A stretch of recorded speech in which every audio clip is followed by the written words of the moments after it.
നമസ്കാരം. എല്ലാ പ്രേക്ഷകർക്കും ലോകം പോയ വാരത്തിൻ്റെ ഈ അധ്യായത്തിലേക്ക് സ്വാഗതം.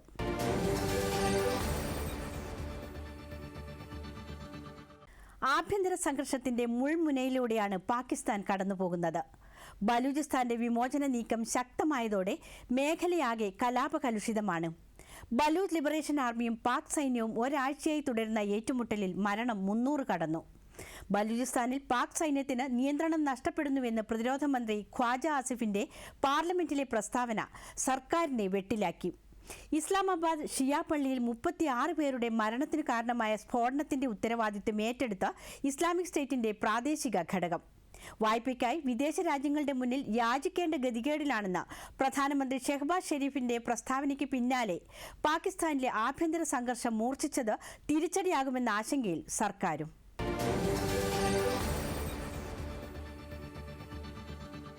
പാകിസ്ഥാൻ അത്യന്തം സംഘർഷഭരിതമാണ്. സ്ഫോടനങ്ങളുടെയും ആക്രമണങ്ങളുടെയും പരമ്പരകളാണ് പാക് മണ്ണിൽ ഓരോ ദിനവും സംഭവിക്കുന്നത്. പാകിസ്ഥാൻ ഇപ്പോൾ കടന്നുപോകുന്നത് വാർ ഓഫ് സ്റ്റേറ്റ് അഥവാ യുദ്ധാവസ്ഥയിലൂടെയാണെന്ന് പാക് പ്രതിരോധ മന്ത്രിയായ ഖ്വാജ ആസിഫിന് തന്നെ പറയേണ്ടി വന്നതിൽ നിന്നും സംഘർഷ സാഹചര്യം എത്രത്തോളം ശക്തമെന്ന് വ്യക്തം.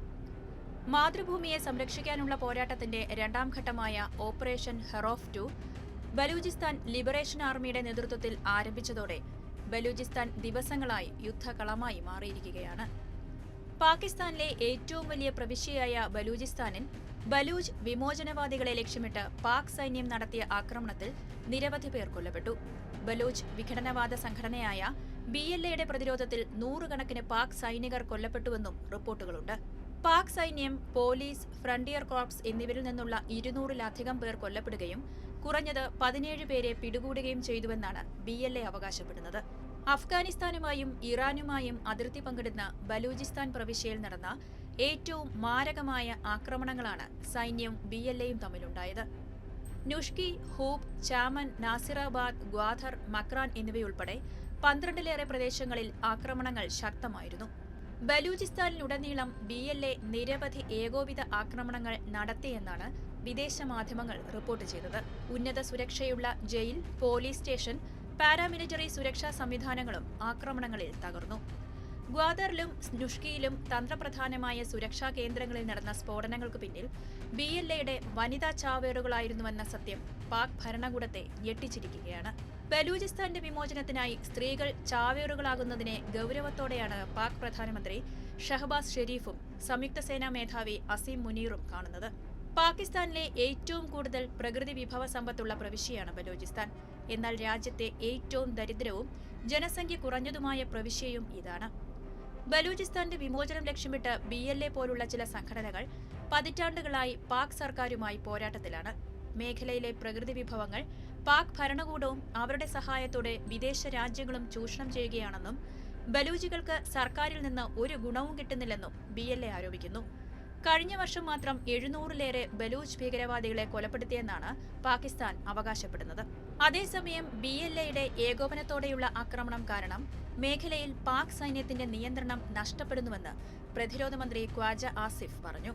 ബലൂചിസ്ഥാനിൽ പാക് സൈനികർ കൊല്ലപ്പെടുന്നതിനോടൊപ്പം അനേകം പേർ വികലാംഗരായി മാറുന്നതായും അദ്ദേഹം ചൂണ്ടിക്കാട്ടി. BLAയുടെ പിടിച്ചു നിൽക്കാൻ കഴിയാതെ പിന്തിരിഞ്ഞോടിയ പാക് സൈന്യം ഉപേക്ഷിച്ച വസ്ത്രങ്ങളും മറ്റുപകരണങ്ങളുടെയും ചിത്രങ്ങളടങ്ങിയ വീഡിയോ വൈറലായതിനു പിന്നാലെയാണ് പ്രതിരോധ മന്ത്രിയുടെ പ്രസ്താവന. ബലൂചിസ്ഥാനിലെ പാകിസ്ഥാൻ സൈന്യത്തിന്റെയും സുരക്ഷാ സേനയുടെയും പരാജയങ്ങളാണ് ഈ ആക്രമണങ്ങൾ തുറന്നു കാട്ടുന്നതെന്ന് ഖ്വാജ ആസിഫ് പറഞ്ഞു. പാകിസ്ഥാൻ സുരക്ഷാ സേനയ്ക്ക് ബലൂചിസ്ഥാനെ സംരക്ഷിക്കാൻ പൂർണ്ണമായും കഴിവില്ലെന്ന് പാക് പ്രതിരോധ മന്ത്രി ഖ്വാജ ആസിഫ് പാർലമെന്റിലും സമ്മതിക്കേണ്ടി വന്നു. ബലൂചിസ്ഥാനിന്റെ ഭൂമിശാസ്ത്രപരമായ സ്ഥാനം ഇതിനൊരു ഒഴിവുകഴിവായിട്ടാണ് അദ്ദേഹം ചൂണ്ടിക്കാട്ടിയത്. പാകിസ്ഥാൻ സൈന്യത്തിനു പോലും ഇല്ലാത്ത ആയുധങ്ങൾ ബലൂച്ച് കലാപകാരികൾ ഉപയോഗിക്കുന്നുണ്ടെന്നും അദ്ദേഹം പറഞ്ഞു. ഓരോ ബലൂച്ച് കലാപകാരിക്കും $20,000 വില വരുന്ന സൈനിക ഉപകരണങ്ങൾ സജ്ജീകരിച്ചിട്ടുണ്ടെന്നും ഖ്വാജ ആസിഫ് പാർലമെന്റിൽ വെളിപ്പെടുത്തി. അതിനിടെ BLAയെ ഫിത്ന അൽ ഹിന്ദുസ്ഥാൻ എന്ന് മുദ്രകുത്തിയിരിക്കുകയാണ് പാക് ഭരണകൂടം. വിദേശ രാജ്യങ്ങളുടെ സ്വാധീനത്തിലും പ്രേരണയിലും BLA ഖുറാന്റെ നിർദ്ദേശങ്ങൾക്ക് വിരുദ്ധമായി പ്രവർത്തിക്കുന്നു എന്നാണ് അറബിയിൽ ഈ പദത്തിന്റെ അർത്ഥം. ഹിത്ന ഇസ്ലാമിലൊരു പാപമാണ്. കാരണം നീതിമാനായ ഒരു ഭരണാധികാരിക്കെതിരെ കലാപം മതം അനുവദിക്കുന്നില്ല. പാകിസ്ഥാന്റെ army chief field marshal Asim Munir പാകിസ്ഥാനിലെ കലാപകാരികളുടെ രാഷ്ട്രീയ പ്രവർത്തനങ്ങൾ ഇസ്ലാമിക വിരുദ്ധമാണെന്ന് പറഞ്ഞ് തള്ളിക്കളയാനും അവർക്കെതിരെ മതപരമായ കാർഡ് കളിക്കാനും അതിലൂടെ ചില അയൽ രാജ്യങ്ങളെ ലക്ഷ്യമാക്കാൻ ശ്രമിക്കുന്നുവെന്നുമാണ് വിദഗ്ധർ ചൂണ്ടിക്കാട്ടുന്നത്. ബലൂചിസ്ഥാനിലെ സംഘർഷം തുടരുന്നതിനിടെ പാക് ഭരണകൂടത്തെ ഞെട്ടിച്ചുകൊണ്ട് തലസ്ഥാനമായ ഇസ്ലാമാബാദിലെ ഷിയ പള്ളിയിലെ വെള്ളിയാഴ്ച പ്രാർത്ഥനയ്ക്കിടെ നടന്ന ചാവേർ സ്ഫോടനത്തിൽ നിരവധി പേർ കൊല്ലപ്പെടുകയും പരിക്കേൽക്കുകയും ചെയ്തു. തർലായ് ഏരിയയിലെ ഇമാം ബർഗ ഖദീജ് അൽ ഖബ്രയിലാണ് സ്ഫോടനം നടന്നത്. പള്ളിയിലേക്ക് പ്രവേശിക്കുന്ന ഗേറ്റിൽ ചാവേർ പൊട്ടിത്തെറിക്കുകയായിരുന്നുവെന്ന് ദൃക്സാക്ഷികൾ പറഞ്ഞു. സ്ഫോടനത്തെ തുടർന്ന് നഗരത്തിൽ അടിയന്തരാവസ്ഥ പ്രഖ്യാപിച്ച് മേഖലയുടെ സുരക്ഷ പൂർണ്ണമായും പോലീസും സൈന്യവും ഏറ്റെടുത്തു. ഉസ്ബെക്കിസ്ഥാൻ പ്രസിഡന്റ് ഷവക്കത്ത് മിർസിയോയേവിന്റെ സന്ദർശനത്തിനിടെയാണ് ആരാധനാലയത്തിൽ സ്ഫോടനമുണ്ടായത്. ഉസ്ബെക്കിസ്ഥാൻ പ്രസിഡന്റിന്റെ സന്ദർശനത്തോടനുബന്ധിച്ച് ഇസ്ലാമാബാദിൽ റോഡുകൾ അടച്ചും സൈനികരെ വിന്യസിച്ചും സുരക്ഷാ വലയം തീർത്തിരുന്നു. ഇതെല്ലാം തരണം ചെയ്ത് രാജ്യതലസ്ഥാനത്തുണ്ടായ സ്ഫോടനം വൻ സുരക്ഷാ പാളിച്ചയായാണ് പ്രതിപക്ഷം ആരോപിക്കുന്നത്. മാത്രവുമല്ല, ഷിയ വിഭാഗക്കാർക്കെതിരായ ആക്രമണങ്ങൾ പാകിസ്ഥാനിൽ വീണ്ടും ശക്തമാകുന്നതിന്റെ സൂചനയാണ് ഇമാം ബർഖ ഖദീജ അൽ ഖുബ്രയിലെ സ്ഫോടനത്തെ നിരീക്ഷകർ കരുതുന്നത്. ആഭ്യന്തര കലാപങ്ങളും വിഘടനവാദി ആക്രമണങ്ങളും കൊണ്ട് കലുഷിതമായ പാകിസ്ഥാനിൽ ഈ സ്ഫോടനം വലിയ രാഷ്ട്രീയ പ്രത്യാഘാതങ്ങൾ ഉണ്ടാക്കാൻ സാധ്യതയുണ്ട്.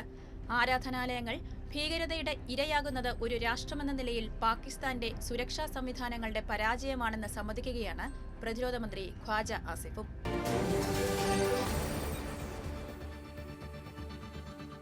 ലോകത്ത് ഏറ്റവും കൂടുതൽ ഭീകരാക്രമണം നടക്കുന്ന രാജ്യങ്ങളുടെ പട്ടികയിൽ 2ാം സ്ഥാനത്താണ് പാകിസ്ഥാൻ.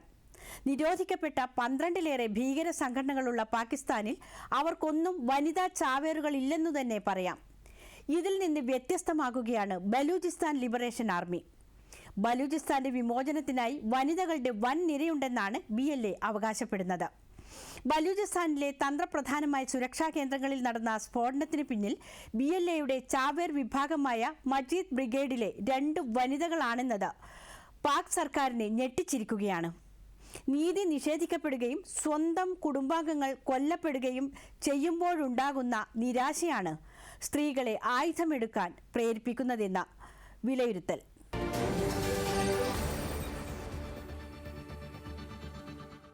ബലൂചിസ്ഥാന്റെ സ്വാതന്ത്ര്യത്തിനായി ആദ്യം ചാവേറായി പൊട്ടിത്തെറിച്ചത് ഷാരി ബലൂച്ച് എന്ന 30-കാരിയായിരുന്നു. 2022 കറാച്ചി സർവകലാശാലയ്ക്ക് മുന്നിൽ ചൈനീസ് പൗരന്മാരെ ലക്ഷ്യമാക്കി ചാവേറായി പൊട്ടിത്തെറിച്ച ഷാരി ബലൂച്ച് 2 കുട്ടികളുടെ അമ്മയായിരുന്നു. ബലൂചിസ്ഥാനിലെ ടാർബത്ത് മേഖലയിലെ നിയാസർ അബാദാണ് ഷാരിയുടെ സ്വദേശം.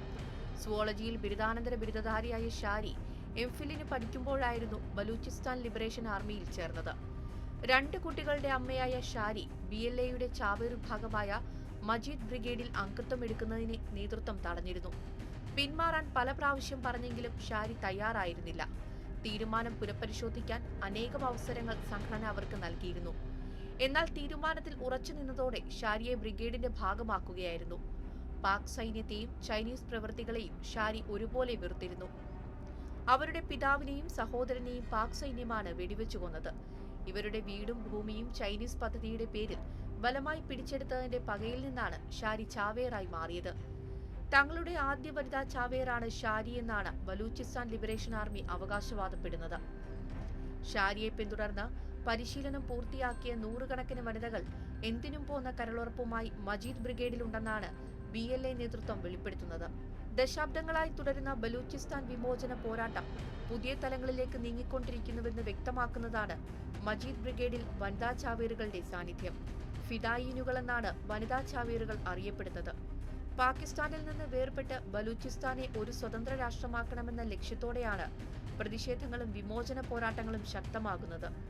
ഗോത്രവർഗ കലാപങ്ങളിൽ നിന്ന് മാറി വിദ്യാസമ്പന്നരായ സ്ത്രീകൾ ആയുധമെടുക്കുന്ന പോരാട്ടവീര്യത്തിലേക്കാണ് ബലൂചിസ്ഥാൻ വിമോചന പോരാട്ടം മാറുന്നത്. ഈ മാറ്റം കുറച്ചൊന്നുമല്ല പാകിസ്ഥാൻ സർക്കാരിനെയും അവരുടെ സുരക്ഷാ ഏജൻസികളെയും പ്രതിസന്ധിയിലാക്കുന്നതും. കഴിഞ്ഞയാഴ്ച പാകിസ്ഥാനെ അക്ഷരാർത്ഥത്തിൽ നടുക്കിയ ചാവേർ സ്ഫോടനമാണ് ചാരസംഘടനയായ ISIയുടെ ആസ്ഥാനത്തും ഗ്വദാറിലെ നാവികസേനാ താവളത്തിലും നടന്നത്. ഈ 2 സ്ഫോടനത്തിനും പിന്നിൽ ചാവേറുകളായത് 2 വനിതകളായിരുന്നു. 10 വർഷത്തിനിടെ പാകിസ്ഥാനിലുണ്ടായ ഏറ്റവും ശക്തമായ ഭീകരാക്രമണത്തിൽ പങ്കെടുത്ത വനിതാ ചാവേറുകളുടെ ചിത്രം ബലൂച്ച് ലിബറേഷൻ ആർമി തന്നെയാണ് പുറത്തുവിട്ടത്. ആക്രമണങ്ങൾ നടത്തിയവരിൽ 2 വനിതകൾ ഉണ്ടായിരുന്നുവെന്ന് പാക് ആഭ്യന്തരമന്ത്രി ഖ്വാജ ആസിഫും സ്ഥിരീകരിച്ചിരുന്നു. ചാവേറുകളിൽ ഒരാൾ 24-കാരിയായ ആസിഫ മെങ്കാളാണ്. ബലൂചിസ്ഥാനിലെ നുഷ്കി സ്വദേശിയാണ് ആസിഫ. 2002 ഒക്ടോബർ 2 ജനിച്ച ആസിഫ BLA-യുടെ മജീദ് ബ്രിഗേഡിൽ തന്റെ 21ാം ജന്മദിനത്തിലാണ് ചേർന്നത്. നുഷ്കിയിലെ ISI ആസ്ഥാനത്ത് ആക്രമണം നടത്തിയത് ആസിഫയായിരുന്നു. കോളേജ് പഠനം പൂർത്തിയാക്കുന്നതിന് മുൻപാണ് അവർ ബലൂചിസ്ഥാന്റെ സ്വാതന്ത്ര്യത്തിനായി ജീവിതം അവസാനിപ്പിച്ചത്. ബലൂചിസ്ഥാനിലെ സായുധ പോരാട്ടത്തിൽ യുവാക്കളും അഭ്യസ്തവിദ്യരുമായ സ്ത്രീകളും ചാവേറുകളായി മാറുന്നതിന്റെ പുതിയ ഉദാഹരണമാണ് ആസിഫ മെങ്കലിന്റെ പങ്കാളിത്തത്തെ അന്താരാഷ്ട്ര മാധ്യമങ്ങൾ വിലയിരുത്തുന്നത്. ആക്രമണത്തിൽ പങ്കെടുത്ത രണ്ടാമത്തെ വനിതയായ ഹവ ബലൂച്ചിന്റെ വീഡിയോയും BLA പുറത്തുവിട്ടു. BLA-യുടെ ഓപ്പറേഷൻ ഹെറോഫിന്റെ 2ാം ഘട്ടത്തിൽ ഗ്വാഡർ ഫ്രണ്ടിൽ ഹവ ബലൂച്ച് പങ്കെടുക്കുന്നതിന്റെ വീഡിയോയാണ് പുറത്തുവിട്ടത്. ഹവ ബലൂച്ച് അധ്യാപികയായിരുന്ന സംഘടനയ്ക്കുള്ളിൽ ദ്രോഷ്ടം എന്ന പേരിലാണ് അറിയപ്പെട്ടിരുന്നത്. ബലൂചിസ്ഥാനിലെ സമുദ്രതീര നഗരമായ ഗ്വാഡറിലാണ് ഹവ ബലൂച്ച് ജനിച്ചത്. ഗ്വാഡറിലെ അതീവ സുരക്ഷയുള്ള പാകിസ്ഥാൻ നാവികസേനാ താവളത്തിലാണ് ഹവ ആക്രമണം നടത്തിയത്. മജീദ് ബ്രിഗേഡിലെ 4ാമത്തെ വനിതാ ചാവേറായാണ് BLA ഇവരെ വിശേഷിപ്പിച്ചത്. ചാവേറായി പൊട്ടിത്തെറിക്കുന്നതിന് മുൻപ് ഹവ തന്റെ നിയോഗത്തെക്കുറിച്ച് പറയുന്ന വീഡിയോ ദൃശ്യവും വൈറലായി. ബലൂചിസ്ഥാനു വേണ്ടി ഇന്ന് നിങ്ങളുടെ ഒരു സഹോദരി പഞ്ചാബി സൈന്യത്തെ നേരിടുകയാണ്. നിങ്ങൾ ധൈര്യമായി മുന്നോട്ട് വരണം. നമുക്ക് വേറെ വഴിയില്ല. ഭയം കൊണ്ടാണ് പാകിസ്ഥാൻ മുന്നോട്ട് വരാത്തത്. പാകിസ്ഥാന് നമ്മെ നേരിടാൻ കഴിയില്ല. ഇന്ന് സന്തോഷത്തിന്റെ ദിവസമാണ്. ഇന്ന് നമ്മൾ ശത്രുവിനെ നേരിടുകയാണ്. ശത്രുവിനെ എവിടെയും കാണാനില്ല. ശത്രുക്കൾ ഭീരുവാണ്. കയ്യിൽ വലിയ തോക്കുമായി ബലൂചിസ്ഥാൻ ലിബറേഷൻ ആർമിയിലെ പുരുഷന്മാരോട് സംസാരിക്കുന്ന ഹവ ബലൂച്ചുവാണ് വീഡിയോയിലുള്ളത്. മതാധിഷ്ഠിതമായ തീവ്രവാദ ഗ്രൂപ്പുകളിൽ നിന്ന് വ്യത്യസ്തമായി ബലൂച്ച് വിമോചന പ്രസ്ഥാനം മതേതര വംശീയ സ്വത്വത്തിനാണ് കൂടുതൽ പ്രാധാന്യം നൽകുന്നത്. പാക് സൈന്യത്തിൽ നിന്നും വർഷങ്ങളായി തുടരുന്ന ക്രൂരതകളും നിയമവിരുദ്ധമായി പുരുഷന്മാരെ തടവിലാക്കുന്നതും സ്ത്രീകളെ വിമോചന പോരാട്ടത്തിലേക്ക് നയിക്കുന്നുവെന്ന് രാഷ്ട്രീയ നിരീക്ഷകരും സമ്മതിക്കുന്നു. 2000-ന് ശേഷം ഏകദേശം 5000-ഓളം ബലൂച്ച് പുരുഷന്മാരാണ് സൈന്യത്തിന്റെ പിടിയിലായി അപ്രത്യക്ഷമായതെന്ന് കണക്കുകൾ സൂചിപ്പിക്കുന്നു. നീതി നിഷേധിക്കപ്പെടുകയും സ്വന്തം കുടുംബാംഗങ്ങൾ കൊല്ലപ്പെടുകയോ കാണാതാവുകയോ ചെയ്യുമ്പോൾ ഉണ്ടാകുന്ന നിരാശയാണ് സ്ത്രീകളെ ആയുധമെടുക്കാൻ പ്രേരിപ്പിക്കുന്നതെന്നും വിലയിരുത്തലുകളുണ്ട്.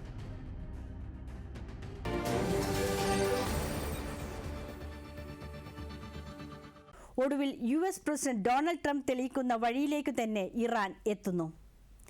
ആണവ നിർവ്യാപന കരാർ ഉണ്ടാക്കുന്ന ബന്ധപ്പെട്ട ചർച്ചയ്ക്ക് ഇറാൻ തയ്യാറായതോടെ സംഘർഷം ഒഴിയുമെന്ന ആശ്വാസത്തിലാണ് പശ്ചിമേഷ്യ. ഒമാന്റെ മധ്യസ്ഥതയിൽ മസ്കറ്റിൽ നടന്ന ചർച്ചയിൽ US-ലെയും ഇറാനിലെയും പ്രതിനിധികൾ പങ്കെടുത്തു. ചർച്ച നല്ല തുടക്കമാണെന്നും ഭാവിയിൽ ആശയവിനിമയം തുടരാനുള്ള വഴിയൊരുക്കുമെന്ന് ഇറാൻ വിദേശകാര്യമന്ത്രി പറഞ്ഞു. മുമ്പെങ്ങുമില്ലാത്ത വിധം ചർച്ചയിൽ US-ന്റെ സൈനിക കമാൻഡായ സെൻകോമിന്റെ മേധാവി പങ്കെടുത്തത് ഇറാനെ സമ്മർദ്ദത്തിലാക്കാനുള്ള ട്രംപിന്റെ നീക്കമെന്ന് സൂചന. ചർച്ചയുടെ പ്രധാന നിർദ്ദേശങ്ങളിൽ സമവായത്തിലെത്താത്തതിനു പിന്നാലെ വൻ പടയൊരുക്കത്തിന്റെ ദൃശ്യങ്ങൾ പുറത്തുവിട്ട് US. ആണവ ചർച്ചയുടെ 1ാം ഘട്ടം കഴിഞ്ഞതിന് പിന്നാലെ ഇറാനും അവരുടെ വ്യാപാര പങ്കാളികൾക്കും അധിക തീരുവ ചുമത്തി ട്രംപിന്റെ മറ്റൊരു പ്രഹരം.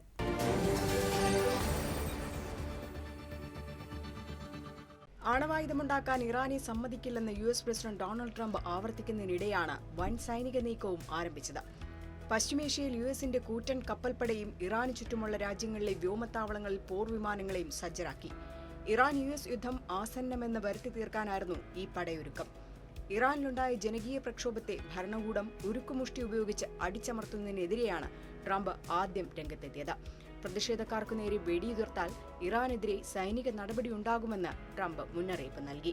പ്രതിഷേധക്കാർക്ക് നേരെ വെടിവെക്കില്ലെന്ന് ഇറാൻ അറിയിച്ചെങ്കിലും ഡൊണാൾഡ് ട്രംപ് പിൻവാങ്ങിയില്ല.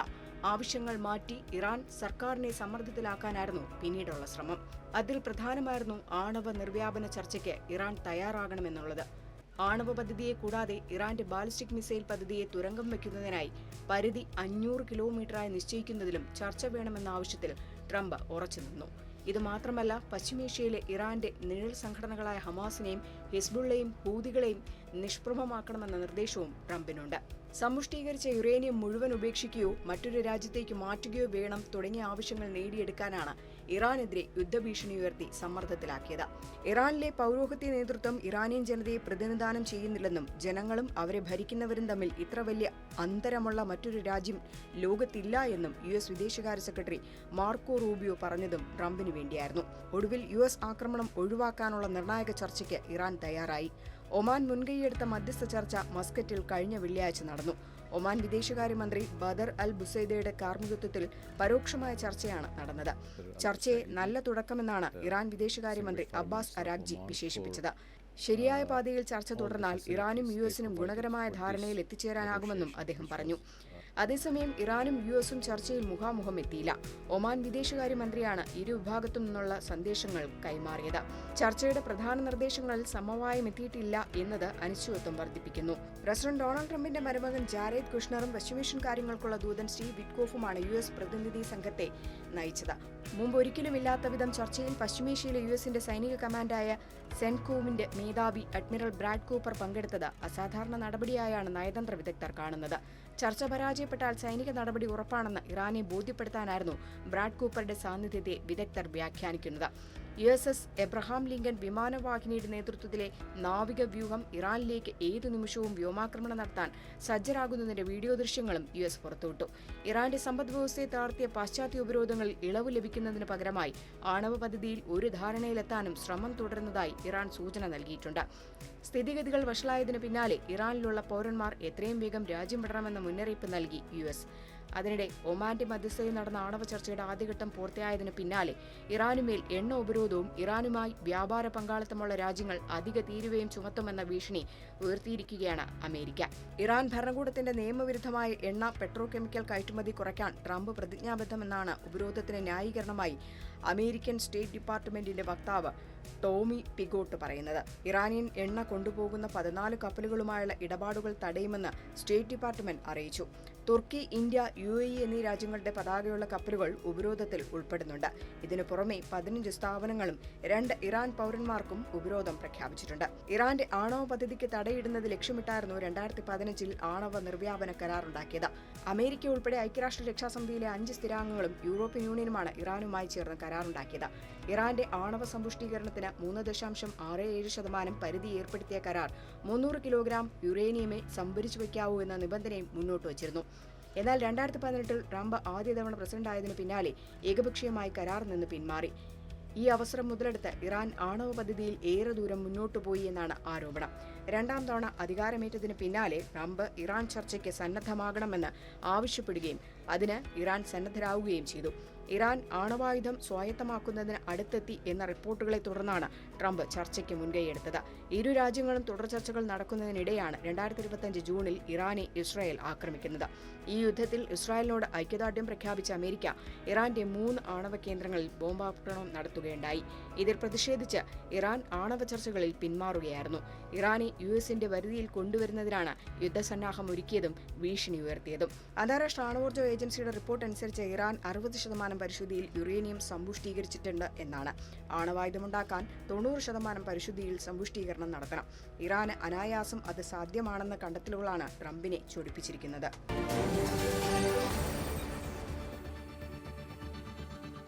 ഇത്തവണത്തെ ഗ്രാമി അവാർഡ് വേദി പുതുചരിത്രം മാത്രമല്ല, ഒട്ടേറെ വിവാദങ്ങൾക്കും തിരികൊളുത്തി.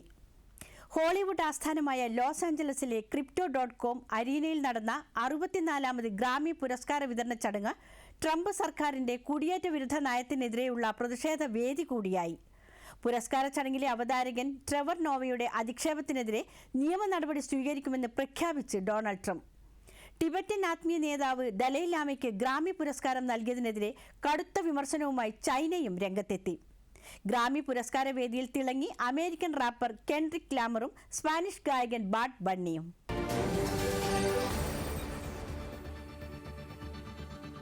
അന്താരാഷ്ട്ര പ്രശസ്തിയുള്ള പുരസ്കാര വേദികളെ തങ്ങളുടെ നിലപാടുകൾ വ്യക്തമാക്കാനുള്ള ഇടമാക്കാൻ ചില സെലിബ്രിറ്റികൾ തിരഞ്ഞെടുക്കാറുണ്ട്. അത് പലപ്പോഴും വിവാദങ്ങൾക്കും വഴിവെച്ചിട്ടുണ്ട്.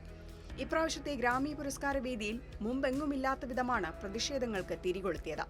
യുഎസിന്റെ കുടിയേറ്റ വിരുദ്ധ വേട്ടയ്ക്കെതിരായ പ്രതിഷേധം കൊണ്ട് കഴിഞ്ഞയാഴ്ച നടന്ന ഗ്രാമി പുരസ്കാര ചടങ്ങ് ശ്രദ്ധേയമായി. കുടിയേറ്റ നിയന്ത്രണങ്ങൾക്കെതിരായ വളർന്നുവരുന്ന സാംസ്കാരിക കലാപത്തിൽ പങ്കാളികളായി വസ്ത്രത്തിൽ പ്രതിഷേധ പിൻധരിച്ചാണ് പലരും വേദിയിലെത്തിയത്.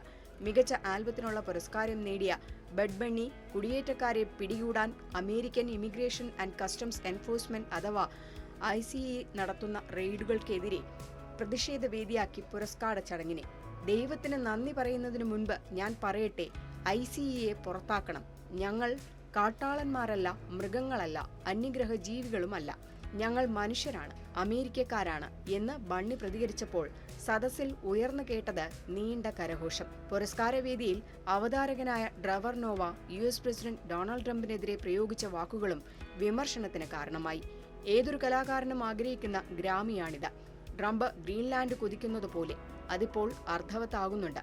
കാര്യം എപ്പിസ്റ്റീൻ ദ്വീപ് പോയതിനു ശേഷം ബിൽ ക്ലിന്റണുമായി ചേർന്ന് ഉല്ലസിക്കാൻ അദ്ദേഹത്തിന് പുതിയ ദ്വീപ് ആവശ്യമുണ്ട് എന്ന തരത്തിലായിരുന്നു ട്രംപിനെ പ്രകോപിപ്പിച്ച് നോവയുടെ വാക്കുകൾ. ഗ്രീൻലാൻഡ് സൈനിക നടപടിയിലൂടെ കീഴടക്കുമെന്ന് ട്രംപ് ഭീഷണിപ്പെടുത്തുകയും എപ്പിസ്റ്റീനുമായി ട്രംപിന് ബന്ധമുണ്ടെന്ന ആരോപണം നിലനിൽക്കുന്ന പശ്ചാത്തലത്തിലുമായിരുന്നു നോവയുടെ പരാമർശം. ലോകം ശ്രദ്ധിക്കുന്ന വേദിയിൽ തനിക്കെതിരെ ട്രെവർ നോവയുടെ ആക്ഷേപം ട്രംപിനെ ചൊടിപ്പിച്ചു. നോവയ്ക്കെതിരെ നിയമ നടപടി സ്വീകരിക്കുമെന്ന് പ്രഖ്യാപിച്ചിരിക്കുകയാണ് ട്രംപ്. മികച്ച ചരിത്ര ആൽബത്തിനുള്ള അവാർഡ് സ്വീകരിക്കുമ്പോൾ ജോണി മിച്ചൽ ICA ഔട്ട് എന്നെഴുതിയ പിൻധരിച്ചിരുന്നു. ടിബറ്റൻ ആത്മീയ ഗുരു ദലൈലാമയ്ക്ക് പുരസ്കാരം ലഭിച്ചതിനെതിരെ പ്രതിഷേധവുമായി ചൈനയും രംഗത്തെത്തിയതോടെ ഇത്തവണത്തെ ഗ്രാമി പുരസ്കാര ചടങ്ങ് തീർത്തും രാഷ്ട്രീയ വിവാദങ്ങളുടെയും വേദിയായി. ലുക്കുകൊണ്ട് ഗായകൻ ജസ്റ്റിൻ ബീബറും അമേരിക്കൻ ഗായിക ചാപ്പൽ റോണും ഗ്രാമി വേദിയിൽ ശ്രദ്ധ നേടി. ഇരുവരും അർദ്ധനഗ്നരായി വേദിയിലെത്തിയതിനെ ചിലർ അനുകൂലിച്ചപ്പോൾ വിമർശനവും ശക്തമായിരുന്നു. സംഗീത ലോകത്തെ ഏറ്റവും വലിയ അന്താരാഷ്ട്ര ബഹുമതിയാണ് ഗ്രാമി അവാർഡ്. 2024 സെപ്റ്റംബർ മുതൽ 2025 ഓഗസ്റ്റ് വരെയുള്ള മികച്ച ആൽബങ്ങൾ, ഗാനങ്ങൾ, കലാകാരന്മാർ തുടങ്ങി 100-ലധികം വിഭാഗങ്ങളിലായിരുന്നു ഇത്തവണത്തെ പുരസ്കാര പ്രഖ്യാപനം. 3 അവാർഡുമായി അമേരിക്കൻ റാപ്പർ കെൻഡ്രിക് ലാമർ ചരിത്രം കുറിച്ചു. ഏറ്റവും കൂടുതൽ നാമനിർദ്ദേശങ്ങൾ ലഭിച്ചതും കെൻഡ്രിക്കിനായിരുന്നു. 9 പുരസ്കാരങ്ങൾക്കായിരുന്നു ലാമറിന് നിർദ്ദേശം ചെയ്യപ്പെട്ടത്. ഇതോടെ ഗ്രാമി ചരിത്രത്തിൽ ഏറ്റവും കൂടുതൽ അവാർഡുകൾ നേടുന്ന ഹിപ് ഹോപ്പ് താരം എന്ന നേട്ടവും ലാമർ സ്വന്തമാക്കി. പുലിസ്റ്റർ ജേതാവ് കൂടിയായ ലാമർ ഇതുവരെ 26 തവണ ഗ്രാമി അവാർഡുകൾ നേടിയിട്ടുണ്ട്. അമേരിക്കൻ ഗായികയും ഗാനരചയിതാവും നടിയുമായ ലേഡി ഗാഗയും കരിയറിലെ ആദ്യ ഗ്രാമി പുരസ്കാരം നേടി. ആബ്രാക്കാഡാബ്രയിലൂടെ ഡാൻസ് പോപ്പ് റെക്കോർഡിംഗ് വിഭാഗത്തിലാണ് നേട്ടം. 7 പുരസ്കാരങ്ങൾക്കാണ് ലേഡി ഗാഗയ്ക്ക് നാമനിർദ്ദേശം ലഭിച്ചത്. സംഗീത ലോകത്ത് തരംഗമായ ദക്ഷിണ കൊറിയൻ സംഗീത വിഭാഗമായ K-pop ആദ്യമായി ഗ്രാമിയിൽ ഒരു പ്രധാന കാറ്റഗറിയിൽ പുരസ്കാരം നേടിയതും ചരിത്രമായി. മികച്ച ഗാനത്തിനുള്ള പുരസ്കാരം K-pop ഡീമൺ ഹണ്ടേഴ്സിലെ ഗോൾഡൻ എന്ന ഗാനത്തിലൂടെയാണ് നേടിയത്. ലോകമെമ്പാടും കോടിക്കണക്കിന് ആരാധകരുള്ള K-pop ചരിത്ര വിജയമാണ് ഇക്കുറി സ്വന്തമാക്കിയത്. വിശ്വപ്രസിദ്ധ ഹോളിവുഡ് സംവിധായകൻ സ്റ്റീവൻ സ്പീൽബർഗ് അപൂർവമായി ഇഗോട്ട് പദവി സ്വന്തമാക്കിയതും ഇത്തവണത്തെ ഗ്രാമി അവാർഡിലെ പ്രത്യേകതയാണ്. എമ്മി, ഗ്രാമി, ഓസ്കാർ, ടോണി എന്നീ 4 പ്രധാന പുരസ്കാരങ്ങൾ നേടുന്ന കലാകാരന്മാരെയാണ് ഈഗോട്ട് വിജയികൾ എന്ന് വിളിക്കുന്നത്. മ്യൂസിക് ഫോർ ജോൺ വില്യംസിലൂടെ മികച്ച സംഗീത സിനിമയ്ക്കുള്ള പുരസ്കാരം സ്വന്തമാക്കിയതിലൂടെയാണ് സ്റ്റീവൻ സ്പീൽബർഗ് തന്റെ ആദ്യ ഗ്രാമി അവാർഡ് നേടിയത്. ലാറ്റിൻ റാപ്പറായ ബാഡ് ബണ്ണിക്ക് മികച്ച ഗ്ലോബൽ മ്യൂസിക് പെർഫോമൻസിനും പുരസ്കാരം ലഭിച്ചു. ഡെബി ഡി റാർ മാസ് ഫോട്ടോസ് എന്ന ബാഡ് ബണ്ണിയുടെ ആൽബം ഗ്രാമി പുരസ്കാരം നേടുന്ന ആദ്യത്തെ സ്പാനിഷ് ആൽബമാണ്. മികച്ച കൺട്രി സോളോ പെർഫോമൻസായി തെരഞ്ഞെടുക്കപ്പെട്ടത് ക്രിസ് ടാബ്സിന്റെ bad as I used to be ആണ്. മികച്ച rock album Turnstile never enough നേടി. മികച്ച audio book, narration, storytelling and recording വിഭാഗത്തിലാണ് 90-കാരനായ ദലൈലാമയ്ക്ക് പുരസ്കാരം ലഭിച്ചത്. ആദ്യമായാണ് ദലൈലാമയ്ക്ക് ഗ്രാമി പുരസ്കാരം ലഭിക്കുന്നത്. അംഗീകാരത്തെ കൃതജ്ഞതയോടും വിനയത്തോടും കൂടി സ്വീകരിക്കുന്നുവെന്ന് ദലൈലാമ പ്രതികരിച്ചു. 8 ബില്യൺ മനുഷ്യരുടെയും കൂട്ടായ ക്ഷേമത്തിനും സമാധാനം, അനുകമ്പ, പരിസ്ഥിതിയോടുള്ള കരുതൽ, മാനവികതയുടെ ഏകത്വത്തെക്കുറിച്ചുള്ള ധാരണ എന്നിവ അത്യാവശ്യമാണെന്ന് താൻ വിശ്വസിക്കുന്നുവെന്നും ദലൈലാമ പറഞ്ഞു. ഈ സന്ദേശങ്ങൾ കൂടുതൽ വ്യാപകമായി പ്രചരിപ്പിക്കാൻ ഗ്രാമി പുരസ്കാര അംഗീകാരം സഹായിക്കുമെന്നതിൽ കടപ്പാടുണ്ടെന്നും അദ്ദേഹം പറഞ്ഞു. ദലൈലാമയ്ക്ക് ഗ്രാമി പുരസ്കാരം സമ്മാനിച്ചതിന് പിന്നാലെ പുരസ്കാര നിർണയത്തെ വിമർശിച്ച് ചൈന രംഗത്തെത്തി. വർഷങ്ങളായി ദലൈലാമയെ വിഘടനവാദിയെന്ന് വിളിക്കുന്ന ചൈന അദ്ദേഹത്തിന്റെ കൃതികളെ ചൈനീസ് വിരുദ്ധ കൃതികൾ എന്നാണ് വിശേഷിപ്പിക്കുന്നത്. ചൈനീസ് വിരുദ്ധ രാഷ്ട്രീയം പ്രോത്സാഹിപ്പിക്കുന്നതിനായി അതിനുള്ള ഉപകരണമായി പുരസ്കാരങ്ങൾ ഉപയോഗിക്കുന്ന കക്ഷികളെ തങ്ങൾ ശക്തമായി എതിർക്കുന്നുവെന്ന് ചൈനീസ് വിദേശകാര്യ മന്ത്രാലയ വക്താവ് ലിൻ ജിയാൻ പറഞ്ഞു. ദലൈലാമ കേവലമൊരു മതവിശ്വാസിയല്ലെന്നും മതത്തിന്റെ മറവിൽ ചൈനീസ് വിരുദ്ധ വിഘടനവാദ പ്രവർത്തനങ്ങൾക്ക് നേതൃത്വം നൽകുന്ന ആളാണെന്നും ലിൻ പറഞ്ഞു. ഇന്ത്യയെ സംബന്ധിച്ച് 68ാം ഗ്രാമി തീർത്തും നിരാശാജനകമായിരുന്നു. സിത്താർ വാദക അനുഷ്ക ശങ്കർ, സിദ്ധാന്ത് ഭാട്ടി, ജാസ് കമ്പോസറും പിയാനിസ്റ്റുമായ ചാരു സൂരി എന്നിവർ നാമനിർദ്ദേശം ചെയ്യപ്പെട്ടിരുന്നെങ്കിലും പുരസ്കാരം ലഭിച്ചില്ല.